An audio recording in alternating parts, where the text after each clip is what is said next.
안녕하십니까. 2024년 1월 14일 일요일입니다. 코페스 동반자 채널에서 오늘은 인도 하나와 공동 개발한 조나와루 경전차 시험 돌입, 그리고 한국의 신원식 국방부 장관이 북한이 전술 핵탄두 탑재가 가능한 신형 로켓탄을 러시아에 제공했다는 이야기와 한국이 천검을 대량 생산 돌입했고 이집트가 국가시험을 끝내고 대량 수입한다는 이야기를 해드리기로 하겠습니다. 인도가 중국이 15식 경전차를 개발해서 인도와 국경 지역에 배치를 하는 바람에 긴장을 많이 했었습니다. 왜냐하면 먼저 인도와 중국의 국경 분쟁 때 인도가 승리하게 된 요인이 바로 인도가 보유하고 있던 경전차로 중국군을 공격을 해가지고 괴멸을 시켰기 때문에 가능했었는데, 중국이 이때 이 교훈을 새겨가지고 경전차를 개발해서 먼저 인도와 국경 분쟁을 하는 지역에 배치를 한 겁니다. 그런데 다른 나라들은 전부 다 경전차 개발을 안 할 때 중국이 경전차를 개발한 이유가 바로 고산지대에서 무거운 전차가 움직이질 못하기 때문에 경전차를 강력하게 개발해가지고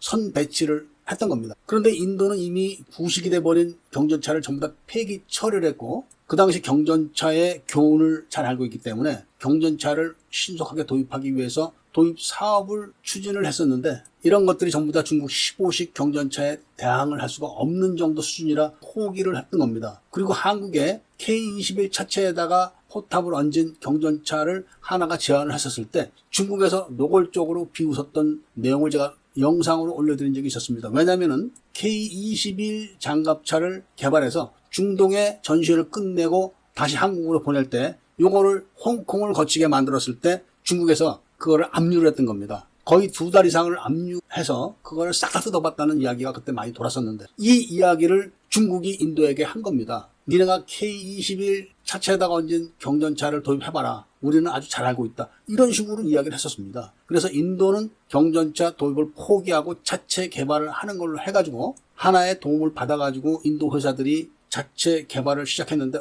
불과 2년이 안 됐습니다. 그런데 얼마나 다급했으면 그 느려터진 인도가 신속하게 개발을 끝내가지고 지금 사막과 고지대에서 성능 시험을 한다는 겁니다. 25톤 차체의 승무원이 3명이다. 이 정도만 지금 대략적으로 발표를 했고 자세한 사항을 이야기를 하지 않아서 잘 모르겠는데, 시험이 끝나는 대로 바로 양산에 들어간다고 합니다. 그러니까 올해 양산한다는 이야기죠. 인공지능 그리고 군집 드론과의 통합, 고성능의 능동 방어 시스템을 탑재한다는 것만 알려졌습니다. 이 정도만 봐도 중국의 15식 경전차를 뛰어넘는 성능이라는 걸 알 수 있다는 말씀을 드리고, 그리고 외신들은 신원식 장관의 이야기를 언급을 했습니다. 신원식 장관이 북한이 K-24와 흡사한 신형 로켓탄을 개발했는데 여기에 전술 핵탄두 탑재가 가능하다는 겁니다. 사거리는 100에서 180km 정도로 예측을 하고 있는데 이거를 지금 한국을 향해서 배치를 하는 중이고 러시아에도 수출했을 거라는 이야기를 했다고 합니다. 제 개인적으로는 신원식이라는 사람이 머리가 아주 비상한 사람이라고 생각을 합니다. 얼마 전에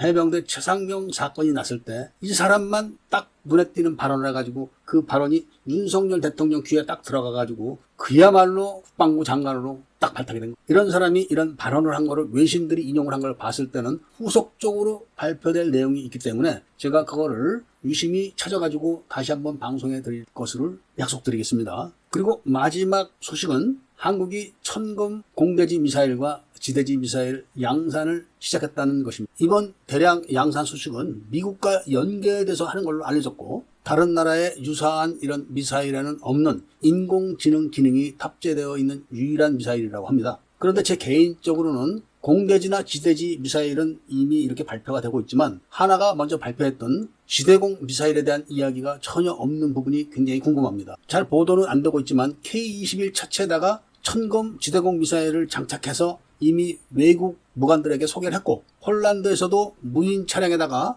천검 지대공 미사일을 장착해가지고 전시까지 했었다는데 그 후속 이야기가 없습니다. 그리고 자세한 발표도 없는데 많은 분들은 천검이 속도가 느려서 그렇다는 이야기를 하지만 천검이 지대공으로 탈바꿈을 해가지고 무기화되는 것은 바로 무인기 때문에 그런 겁니다. 무인기들이 속도가 빠르지 않기 때문에 가격이 그렇게 부담이 안 되는 천검 미사일로 무인기를 잡는 것은 그렇게 손해가 아닌데 기술적으로 문제가 있는 것인지 아니면 시험이 충분하지 않은지에 대해서는 아직 발표가 없습니다. 아무튼 이 천금 미사일이 첫 번째로 수입해갈 나라는 이집트가 확실하다는 말씀을 드리면서 오늘 이야기를 마치고자 합니다. 애국 시민분들과 밀매분들께서는 구독을 꼭 해주시고 좋아요와 알림 설정을 부탁드리면서 이야기를 들어주신 데 대해서 감사드립니다.